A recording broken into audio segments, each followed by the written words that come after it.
TV actress Daljit Kaur लंबे समय से पति निखिल पटेल के साथ तलाक की खबरों को लेकर चर्चा में है। 2 अगस्त को निखिल पटेल अपनी गर्लफ्रेंड के साथ मुंबई पहुंचे थे।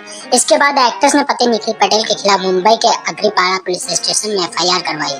निखिल के खिलाफ आईपीसी की धारा 85 और 316(2) के तहत मामला दर्ज किया गया है। शिकायत दर्ज करवाने पर दलजीत कौर ने सोशल मीडिया के जरिए ज्वाइंट कमिश्नर अनिल पास्कर को धन्यवाद कहा है। बता दें कि दलजीत कौर ने 2023 में Kenya based businessman Nikhil Patel से शादी की थी। 8 महीने बाद दलजीत बेटे के साथ भारत लौट आई थी। उन्होंने पति पर एक्स्ट्रा मटेरियल अफेयर रखने और घर से निकालने जैसे कई संगीन आरोप लगाए थे। ऐसे और अपडेट्स व जानकारियों के लिए हमें लाइक को फॉलो करें।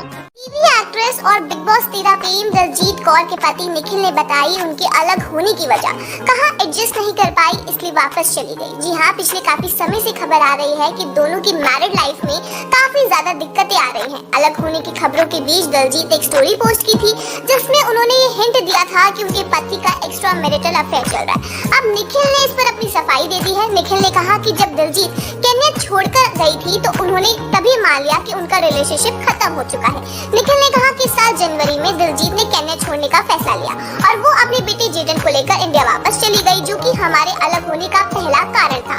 हमने ये बात समझी कि हमारा फैमिली बॉन्ड इतना स्ट्रॉन्ग नहीं हो पाया जितना हम समझ रहे थे। दिलजीत के लिए केन्या में रुकना मुश्किल हो रहा था, इसलिए वो चली गई। उन्होंने कहा कि इतने सारे चैलेंजेस के बाद दिलजीत केन्या में एडजस्ट नहीं कर पा रही थी। वो लगातार करियर और इंडिया में अपनी लाइफ को लेकर चिंतित थी।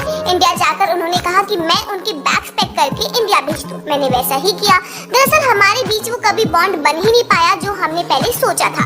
निखिल ने कहा कि अब वो सोशल मीडिया पर कुछ भी कहानियां लिख रही हैं और लोगों के बीच भ्रम फैला रही है, जबकि मैं आज भी उनके सक्सेसफुल लाइफ की कामना करता हूँ। मैं चाहता हूँ कि वो खुश रहे। मैं उम्मीद करता हूँ कि वो जो कुछ सोशल मीडिया पर कह रही हैं वो करना भी बंद कर दे, क्योंकि उनकी बात में बिल्कुल भी सच्चाई नहीं।